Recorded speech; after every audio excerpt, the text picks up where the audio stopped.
নমস্কার বন্ধুরা, আবারও একটা নতুন সকাল আর একটা নতুন ব্লগ নিয়ে তোমাদের সামনে চলে এসেছি। এখন বাজে সকাল 7:30 আর 6:30টার সময় ঘুম থেকে উঠে ছেলেকে টিউশনে দিয়ে আমি এসে আবার নতুন একটা ব্লগ স্টার্ট করলাম। আশা করছি তোমরা সবাই ভালো আছো, সুস্থ আছো, আর আমিও ভালো আছি, সুস্থও আছি। আর দেখো, প্রত্যেকটা মেয়েরই সকালবেলা ঘুম থেকে উঠে কাজের কিন্তু রুটিনটা এক এক রকম হয়। যাদের হাজব্যান্ড বাড়িতে থাকে, সকালবেলা বাসি কাজকর্ম সেরে হাজব্যান্ডের খাবার দাবার তৈরি করা সব কিছু লেগে থাকে। কিন্তু আমার হাজব্যান্ড তো বাড়িতে প্রায় কমই থাকে। আসল কথা, ও অফিসের কাজের সূত্রে শিলিগুড়িতে থাকে, সেই জন্য ও কালকেই গেছে। আর আজকে থেকে বাড়ি প্রায় ফাঁকা। এসছিল বেশ 3-4 দিন ছুটিতে, আবার দেখো, তোমাদেরকে দেখিয়েছিলাম যে রবার প্ল্যান্ট গাছটা আমি ওই দিকে রেখেছিলাম, কিন্তু সেটা না দেখছি না, রোদ্দুর পড়ছে না। তারপরে আবার গাছের জায়গাটা চেঞ্জ করে এখানে নিয়ে এসেছি। তারপরে বসে গেছি 1 কাপ চা নিয়ে। সকালবেলা 1 কাপ চা নিয়ে আর 2টো বিস্কুট নিয়ে আমার যেন মানে আমাদের কেন না হলে মনে হয় সকালটা শুরুই হয় না। দেখবে যতই যা কিছু খাই সকালবেলা ফার্স্টে কিন্তু চা আর 2টো বিস্কুট খেলে মনটা যেন তৃপ্তি হয়ে যায়। তারপরে একদম ছেলেকে নিয়ে চলে এসেছি। আর আজকে আছে স্কুল, সপ্তাহে শুরু, স্কুল তো থাকবেই, তাই না? আর আমার এই শিউলি ফুল গাছটা এত রোগা গাছটা, জানো? আর গাছটা না দেখে ভয় লাগছে যদি ভেঙে টেঙে পড়ে যায়, সেই জন্য গাছটায় একটা দেখছি লাঠি দিতে হবে। আর তারপর ঘরে এসে ছেলে স্কুল ড্রেসটা রেডি করে নিলাম, কারণ ও স্নান করতে গেছে। তারপরে তার মধ্যে আমার ড্রেসগুলো রেডি করা, ওর টিফিন রেডি করা সব কিছু হয়ে যাবে। আর দেখো, এই গাছগুলো না কালকে একটা মস্ত বড় ভুল করেছি। গাছের মাথায় মাথায় বেশ কিছু কুড়ি বেরিয়েছিল, সেই কুড়িগুলোকে আমি কি করেছি, শুকনো ফুল ভেবে না আমি ছোট ছোট কুড়ি 2-3খানা কেটে দিয়েছি। আর দেখো, সেই কুড়িগুলোই এইখানে যেই পড়েছে, কি সুন্দর একটা ফুল তৈরি হয়ে গেছে। বাট আমার জবা ফুল গাছে বেশ কিন্তু সুন্দর জবা ফুল দিচ্ছে, জানো তো? প্রত্যেক দিন 2 থেকে 3টে করে জবা ফুল দিচ্ছে, আজকেও দিয়েছে। এইগুলো কি বলতো, এই জবা ফুলগুলো হলে না বেশ বাড়ির তারামাকে সুন্দরভাবে দেওয়া যায়, এটাই হচ্ছে একটা তৃপ্তি পাওয়া যায়।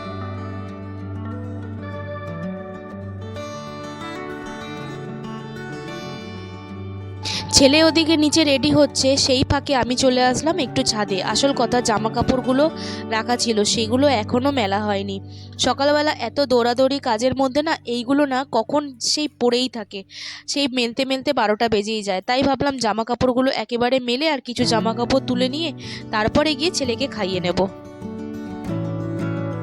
তারপর চলে এসেছি ছেলের ভাত মেখে নিয়ে একদম জানলাতে, মানে আমি জানলায় ভাতটা রেখে ছেলে এদিকে রেডি হতে থাকে আর আমি এদিকে ওকে খাওয়াতে থাকি। এইভাবেই আস্তে আস্তে করে ঠিকঠাক মতো রেডি হয়ে যায়। আর কেন বলো তো, যদি বসে বসে একভাবে খাওয়াতে থাকি না, এদিকে হয়ে যায় দেরি, আর তার উপরে হয়ে যায় ও রেডি হয় না, এর থেকে অনেকটা দেরি হয়ে যায়। এর থেকে ও তৈরিও হতে থাকুক আর আমি মুখে একটু একটু করে ভাতও দিতে থাকি।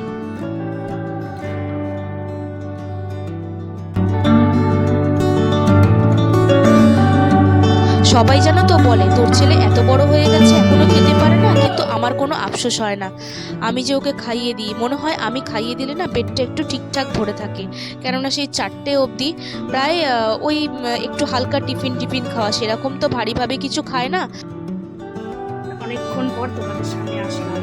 আসল কথা, আকাশের যা অবস্থা, মাঝখানে অনেকগুলো কাজ তোমাদের সাথে শেয়ার করতে পারিনি। আর তাই ভাবছি এখন একটু সামনাসামনি এসে তোমাদের সাথে কথা বলি। তো এখন আমারও খাওয়া দাওয়া কমপ্লিট হয়নি। আরেকটা কি বলো তো, একটা গুড নিউজ তোমাদের সাথে জানানোর ছিল যে আমার বাবা আজকে লটারি কেটেছে। লটারিতে একটা বেশ সুন্দর হাতঘড়ি পাওয়া গেছে, জেন্টস ঘড়ি অবশ্য, কিন্তু বেশ সুন্দর দেখতে ঘড়িটা। তোমাদের সাথে সেটা শেয়ার করব। আর ঘড়িটা না আমার বেশ পছন্দ হয়েছে, জানো তো। আর বিকাশের হাতে ঘড়িটা মানাবে। আর আমার বাবা তো ঘড়ি একদম পরে না, যার জন্য বাবা পরবে না, আর ছেলের হাতেও হবে না। আর সেটা তো জেন্টস ঘড়ি, আমিও পরতে পারবো না, সেই জন্য বিকাশই পরবে। তো চলো দেখতে থাকো আর সাথে থেকো। আর যা আকাশের পরিস্থিতি, মনে হচ্ছে না আজকে বেরোতে পারবো। একটু কেনাকাটা টুকটাক করার দরকার ছিল, ভেবেছিলাম বেরোবো, কিন্তু আর হবে না।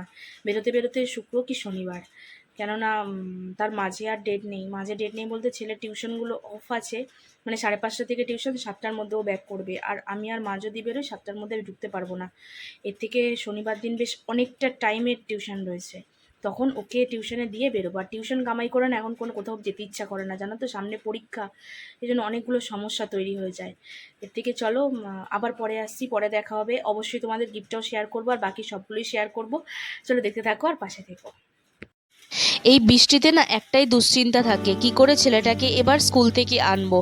আর এমন টাইমে হুটহাট করে বৃষ্টি নেমে যাচ্ছে না, সব থেকে বড় চিন্তার হয়ে যায়। আর বৃষ্টিকাল দেখবে না 3-4 মাস তো হয়ে গেল, আর ভালো লাগছে না। এদিকে দেখো বেশ কিছু জামা কাপড় কেচেছি, সেটাও বালতি ভরে রেখে দিয়েছি, মেলতে পারিনি কেননা বৃষ্টি পড়ছে, আর জামা কাপড়গুলো সেইভাবে পড়েই থাকবে।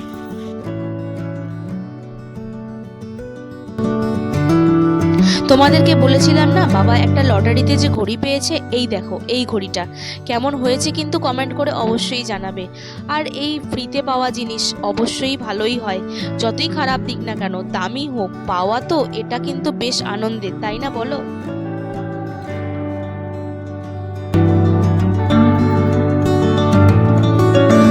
এখন প্রায় 4টে বাজে, ছেলেকে স্কুল থেকে নিয়ে এসে ও একটু রেস্ট নিচ্ছে, আর আমি এদিকে ওর সাথে বসে বসে একটু গল্প করছি। এই স্কুলে কি হলো, কোন বন্ধু গেল, কোন বন্ধু আজকে গেল না, এইভাবে একটু একটু করে মা ছেলের কথাবার্তা চলতেই থাকে।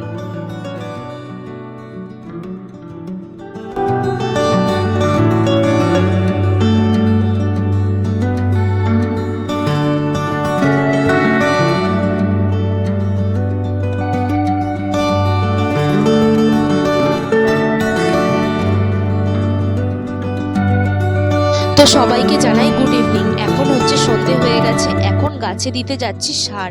মানে সকাল থেকে গাছে সার দেওয়া হয়নি, আমি সকালের দিকে দিইও না। আর আমার যে ব্যালকনিতে ছোট্ট একটা গার্ডেন করেছি, সেইখানে মানে সপ্তাহে 2 সপ্তাহে একবার করে তো সার দিতেই হয়, তাই ভাবছি 2 সপ্তাহ মতো সার দেওয়া হয়নি। আর বেশ কিছু নতুন গাছ নিয়ে এসেছি, সেগুলোকেও দেওয়া হয়নি। তাই এখন কি করব, মাটিগুলোকে একটু খুঁড়ে খুঁড়ে নিয়ে গাছগুলোর গোড়ায় গোড়ায় একটু করে সার দিয়ে নেব।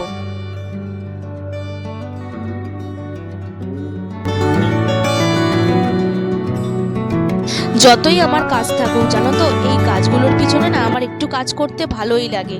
যতই সারাদিন কাজ করি, এই গাছগুলোর সাথে থাকলে না আমার একটুও ক্লান্ত বোধ হয় না। আর আমি যতটা পারি, সকাল থেকে তো আর সময় হয়ে ওঠে না, ওই সকালবেলা আসি একটু গাছে জল দিই চলে যাই, সেটাও তোমাদের সাথে শেয়ার করতে পারি না। আর সন্ধেবেলা বেশ খানিকটা টাইম নিয়ে আসি, কেননা দেখি কোন গাছের গোড়ায় পোকা হলো, কোন গাছের মধ্যে পোকা হলো, কোথায় সার দেওয়ার প্রয়োজন আছে, সব কিছু একটু একটু দেখে দেখে তারপরে এগুলোকে আমি করতে থাকি।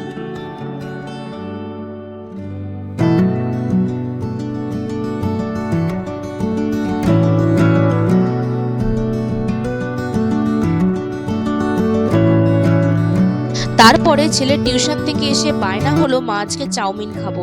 বানানোটা তোমাদের সাথে শেয়ার করতে পারিনি, তাই ছেলেকে করে দিলাম হচ্ছে চাউমিন। আজকে একটু ঝাল ঝাল খেতে ইচ্ছা করছে, তাই বেশ ঝাল দিয়েই করেছি।